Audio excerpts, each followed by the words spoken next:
She really is an inspiration. Here with us today, Sasha Smith. She's a remarkable individual who's transformed her passion for love, kindness, and compassion into a mission to make the world a better place through the Young People Rise Foundation. Along with a few insights into her various journeys and unique path she's navigated to become the success story she is. It's a pleasure to have her. Hi, Sasha. Hi, Delia. Hey, Sasha. Hi, Neville. So, Sasha was a retired, or is a retired U.S. Navy petty officer, a chef, a nurse aide, a real estate investor. She's an author. You sleep at all? Yeah, I do. I have work-life balance, I do. From 12 to 6. How did you get involved in all of these different areas and why, really? So, when I went to America, I didn't have any family, or I had one friend that I knew for only 6 months, and she took me in, she and her dad. So I took a jump there, and from then, I just keep taking jumps until I said to one of my friends last night, she drove from Portmore to see me, and I said to her, it's like, God lift me out of each situation and place me into the next one every single time. So you just run with it. Me just run with it. Well, how, Sasha? Because there are a lot of people who are at that place and they just can't make that jump. Like they say, boy, I feel like I change jobs, but suppose it not work. Right. You went to America, you never know a soul. I never know, and in each chapter, I still don't know nothing. When I jump into the U.S. Navy, I never know nothing. Me there on my food truck, I met a recruiter, and he talked to me about stuff, and I said, I want to do that. Not only did I want to serve the country that made my dream come true, because at 30, I owned my own food truck. That was a dream of mine from 2006.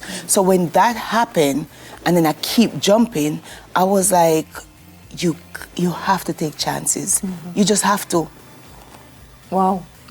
With fear, you have to. Is there any time that you've jumped and said, no, sir, I'll go back? Listen, when I went into the Navy, and I couldn't swim, I still can't swim. God himself took me across that pole. And I said, no, God, you really bring me as if you turn me back. I don't know what I get myself in. I was like, what did I get myself into? So that in itself was an experience that I can't even, there's no words to explain how that went. So that was one of the moments that I was like, oh no, I messed up this time. Yep.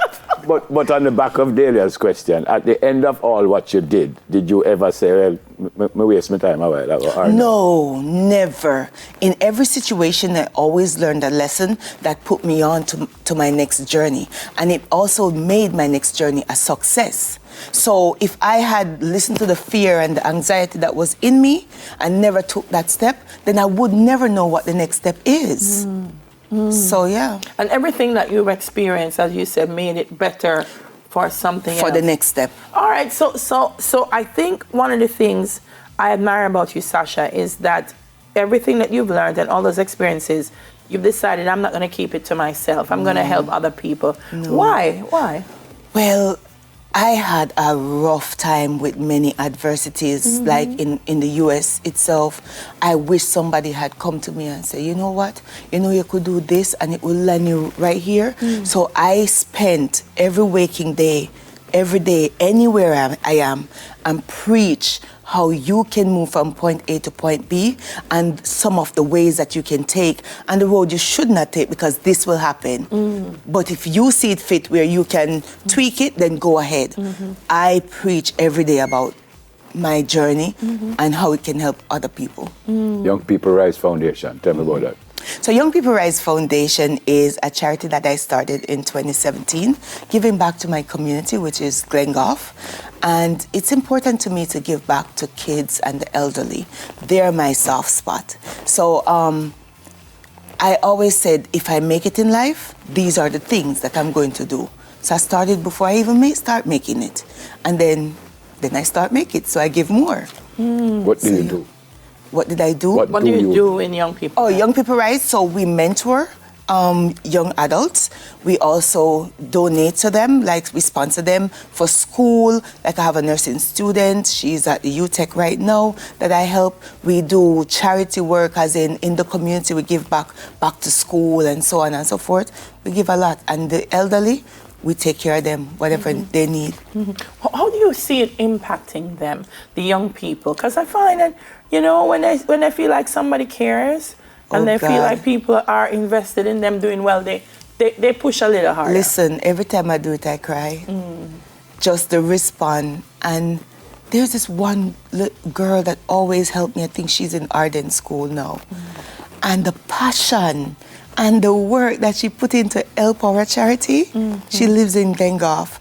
And I'm telling you, it's an awe moment. People should do more good. It really helps. No, for real, people should do more good. Tell me about your book. So my book is called Life of a Young Entrepreneur. It tells you, it goes a little in all the stories of what I've been through. It also tells you how I navigate. It inspires and motivates you to say, you know what, if Sasha can do it, me can do it too. I am a walking, living success story from zero to where I am today. I like that, Sasha, because sometimes when you tell people, people don't see themselves in a particular place, and so they feel like, me not think me could have been an entrepreneur because me not have nothing, me not have no skills, me not have no knowledge, where me I go. And I think that what you're saying is, don't count yourself out. No, and everybody have something them can give, no matter how small. So therefore, maximize on that. The first thing is finding out who you are as an individual. Find out what you're good at. Anything you're good at can turn into a business, really, and sell yourself. So your personality, your energy. When any door you walk through, you never know who will change your life. True. I said that to somebody yesterday. And she was like, I just want to breathe. I said, then breathe. But when somebody steps through your door, be your best self. That person can take you to where you need to go without you knowing. The tough times, because a lot of times we say we're going to be an entrepreneur, you know, and we have it, you know, Sasha, but then you go and you say, Lord God, I better make a look on work. We can't manage this. Many times. We can't manage this. Many times. What powers you through? Well, my family. So I am the first girl for my mom and dad, and I bought all of them. They're my success story. Cool. All of them is now in the US. Nice. And every time I talk about them, I get emotional only because I know the sacrifice and the work that I put in so they can have a better life, so our future can look different, you know? So they drive me in every single thing that I do. I put 100% because I know I have them. I have to do for them. And now they're doing for me, of course. Yeah. But that's just the perks that goes into, you know, it's them. Yeah. I think that's it. I never was telling somebody yesterday, when you pour into people, don't be afraid to pour into people, because they'll pour back. Yeah. They'll pour back. Yeah. Where can we get the book? On Amazon. So my link, you can go on my Instagram, which is sasha.hollywood, everything, and it's in my bio. Or my book Instagram, which is Sasha Hollywood _ everything. So once you go there, you go on my bio, you will see the link, and you should get yourself a copy. You hear that? Sasha Hollywood, not play with her. Good work. And I think you still have many more things to do. Yes. Yeah, man. Thanks for coming in. My pleasure. Entrepreneur, philanthropist, retired U.S. Navy petty officer, chef, all kind of things. Star. Sasha Smith. We're going to take a break. The second edition of News in 5 in next, and then we will come back in studio. Stay with us, please. Soon come.